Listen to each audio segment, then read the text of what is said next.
pues parece que los indigenistas están por su lado, luego se juntan con las feministas. Me pregunto yo qué tendrá que ver el indigenismo con el feminismo cuando estaban completamente oprimidas las mujeres. Entonces, y además en una época en que la que reinaba pues era una mujer en España, cuando se inició todo este proceso de explosión magnífico y único en la historia de España, en la historia del mundo, porque ¿cómo es posible que un país con déficit demográfico, con déficit económico, con casi 800 años de lucha, en vez de quedarse en casa a prosperar y mejorar, se lanza al mundo? Eso habla de un espíritu muy especial y de que son los únicos, esos hombres con ese espíritu especial, los que han podido hacer esta gran obra de la hispanidad. Padre, precisamente hay una orden de Isabel la Católica en su momento que dice: y no consientan ni den lugar que los indios reciban agravio alguno en sus personas y sus bienes, mas manden que sean bien y justamente tratados, y si algún agravio han recibido, lo remienden.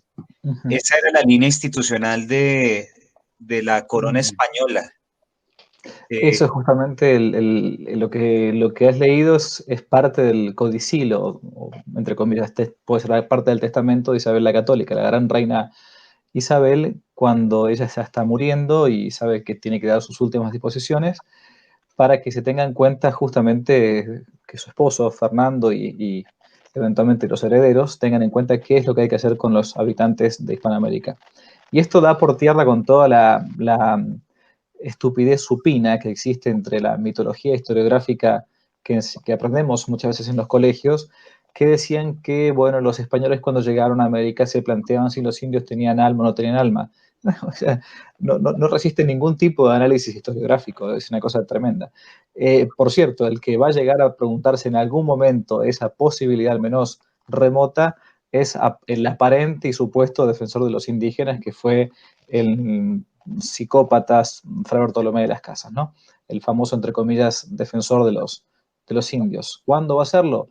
Y en un momento histórico único, que fue aquella hermosísima controversia de Valladolid entre 1550 y 1552, en la que por única vez en la historia un imperio donde no se ponía el sol, como era el imperio ni más ni menos que de Carlos V, un rey, digamos, y emperador escrupuloso si lo era en la conciencia, se va a preguntar la legitimidad moral o no de lo que estaban haciendo en América. Esto vale la pena decirlo porque si no, para el que conoce algo de la historia del derecho o de la historia de los imperios, no toma real conciencia. No hubo otro imperio a lo largo de toda la historia que se conozca que haya detenido, literalmente detenido, el avance de la conquista hasta que se llegaba o no a la conclusión de si era lícita o no esa expansión de España o del imperio, puntualmente en ese caso, en América, que es la famosísima controversia de Valladolid. ¿Por qué? Porque desde un principio se trató al indígena, decimos al indígena, pero a los pueblos, entre comillas, precolombinos, con muchísima justicia. Y por eso la reina Isabel decía que si alguno hubiese sido maltratado en sus bienes o en sus personas, que fuese remendado, realmente fuese remediado. Esto vale la pena decirlo y repetirlo más de una vez. Padre, una cosa que usted dice que es importantísima y que creo que vale la pena detenernos es el tema de Fray Bartolomé de las Casas. Parece que es uno de los propulsores de la leyenda negra, pero quisiera que usted nos ahondara en eso. ¿Cómo ocurrió eso siendo un fraile, o sea, uno sabe que hay de todo en la viña del Señor, pero ¿qué fue lo que él hizo y qué produjo? Bueno, breve, no puedo acá quitar mucho tiempo, mucho menos teniéndolo a profesionales alrededor, pero para el público general hablo y de modo muy sencillo. Fray Bartolomé de las Casas es un hombre converso, como todos los conversos, con un gran, si queremos, fuego por intentar remediar errores del pasado. Se hace religioso muy rápidamente después de que él se convierte, al menos digo conversión a su vida de practicancia católica, ¿no? Era padre de esclavistas, y a su vez él mismo había sido un tanto esclavista en su juventud, entra con los dominicos, se hace fraile, llega a ser sacerdote, y cuando comienza a evangelizar, va a llegar a ser obispo de Chiapas, no va a estar ni siquiera ni un año en la zona porque los mismos sacerdotes de su diócesis lo van a echar. Va a pasar gran parte de su vida como obispo, ni más ni menos que en España, viviendo de América. Y cuando ya está en América, intenta él con mala conciencia, o sea, con mala conciencia, con malos medios, quizás yo le salvo la intención, ojo, por más que sea un loco, intenta defender a los indios exagerando. Entonces, cuando veía que en un caso algún español había cometido algún abuso respecto a un indígena, generalizaba, de modo que todos los españoles, por solamente el hecho de ser españoles, eran malditos, eran matadores, eran asesinos, eran violadores, eran raptores.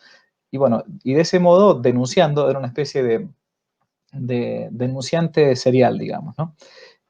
Y el punto fue que después, que incluso contemporáneos de Fray Bartolomé de las Casas denunciaron las posturas, uno famoso, Fray Motoliní, un franciscano, un tanto heterodoxo en su doctrina, pero un gran misionero, Fray Toribio de Benavente, denuncian las exageraciones de las casas, pero en España se lo toma con bastante, se le da demasiada importancia.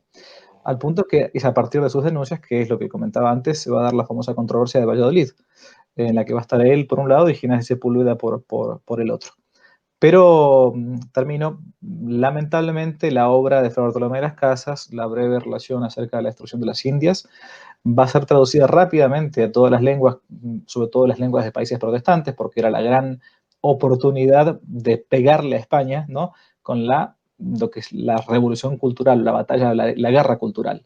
Por eso es que los grabados famosísimos de Brie, un belga, que van a verse ahora, si uno googlea en internet 2 minutos, se va a encontrar con todos los grabados de Brie, es lo que quedó como en el inconsciente colectivo de lo que fue la conquista de América, porque fue con la imprenta y con Gutenberg adelante, fue lo que terminaron de utilizar para hacer la propaganda anti-española. Así que sí hay que buscar a alguien que haya bautizado la leyenda negra anti-española, ni más ni menos que fue Fray Bartolomé de las Casas, aunque hay que decirlo en voz bajita, por no sea cosa que algún día lo beatifiquen.